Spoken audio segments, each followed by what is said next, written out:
Nah, this is something. I'm like, shut the hell. This is something I want to get into. It says, Rizza Aslam explains to Joe Budden why Kanye West has changed over the years. We about to get into this. I want to see Neighborhood Hero. I want to see that. Wake up, Mr. West. Wake up, Mr. West. I'll say it this way. Number one, he was never the same after the passing of his mother. Number one. I mean, I'll be pleased with Sister Donda. He was never the same. And, you know, my mother recently passed in March. So that's something I identify with. It's a different level of pain. You know, it's very particular kind. So that's one. The next thing is he was never the same after he was committed to a psychiatric facility.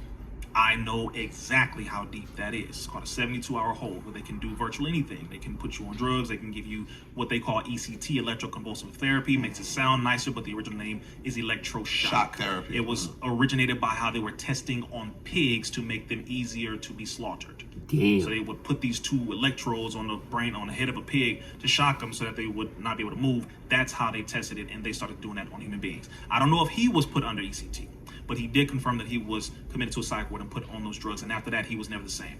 Then from that point, you start to see a lot of erratic, crazy things that made no sense, that went against the things that he was teaching originally. So at this point, one, he doesn't have the right people around him, is what I'm noticing. It's just from my analysis. He doesn't have the right people around him. Two, he doesn't have the right people around him holding him accountable who can give him the proper direction. Three, as a result of what these drugs do, I have to be honest about all of these factors so that we can look at it. It's not just, oh, the nigga crazy or he's settling out. No. What you're looking at is... Thank you. Just pause for a second. I appreciate him even saying stuff like this because it's like so many people look at what he says and just judges him off what he's saying. Like, hey, this nigga's crazy. He needs help. He's literally losing it. But you gotta like think about the whole situation before you just come for one pinpoint idea. You feel me? Because at the end of the day, bro's been through hella. Bro's been through hella. That's all I'm gonna say. He's been through hella. And it's like, bro, ultimately, if you have the right people around you, you're gonna do better things. You gonna learn from your mistakes.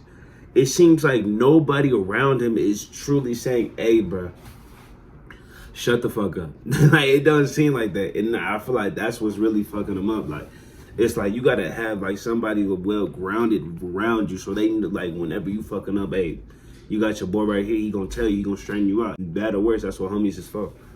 Someone who has been under so many different traumatic circumstances that this is the result.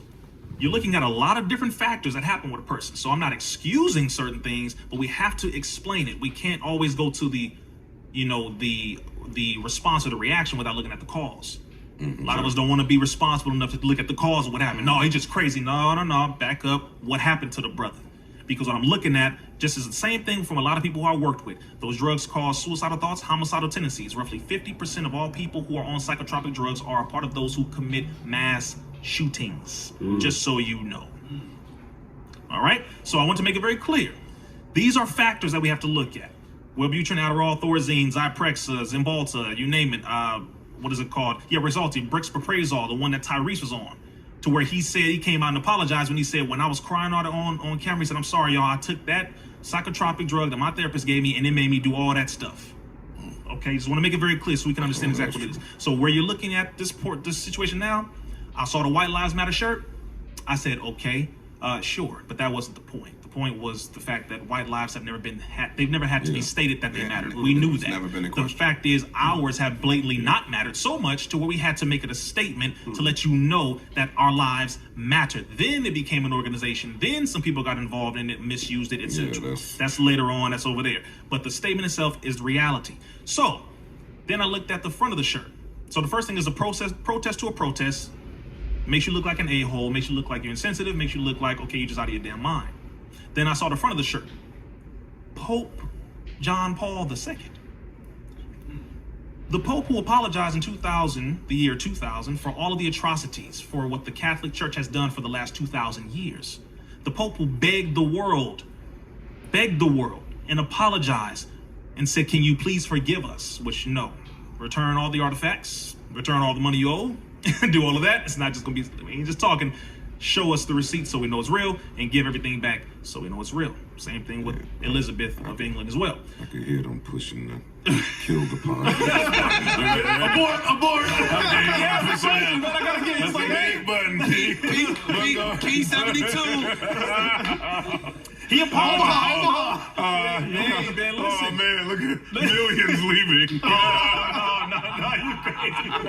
Listen, this is real. It is real, man. Those facts. So if you want to ask, Return the artifacts, goddamn. return the artifacts, okay? I mean, please, you owe India, talking about the Queen, Elizabeth II, they owe India over 45 trillion, to be exact specifically. But the point is, when it comes to Pope John Paul II on the front of that shirt, that twisted the whole thing for me. Yeah. And a quote. I'm about to say, and a quote. And the quote, I was like, oh, that was nice, because he snatched everybody's attention, got everybody riled up, emotional with the back of the shirt.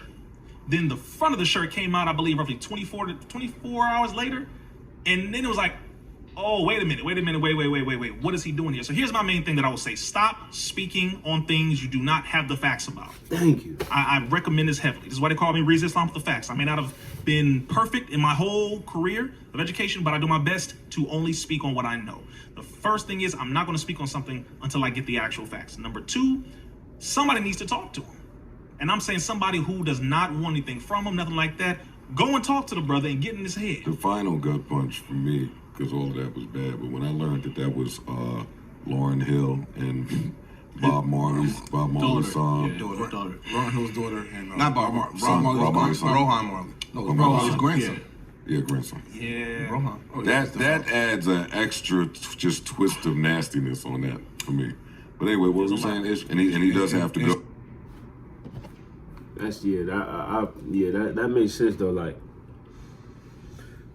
I'm glad he ended off on like that. Like, that is, just know what you talk about before you spin an opinion on. That's all he really had to say, because we all get it. Kanye might have some loose screws, but it's not his fault. He's been through a lot as a human, as we all are. He just has a bigger platform to say whatever the fuck he wants to, and it's bound to get a reaction. You gotta think before you speak. And yeah. You need to roll up.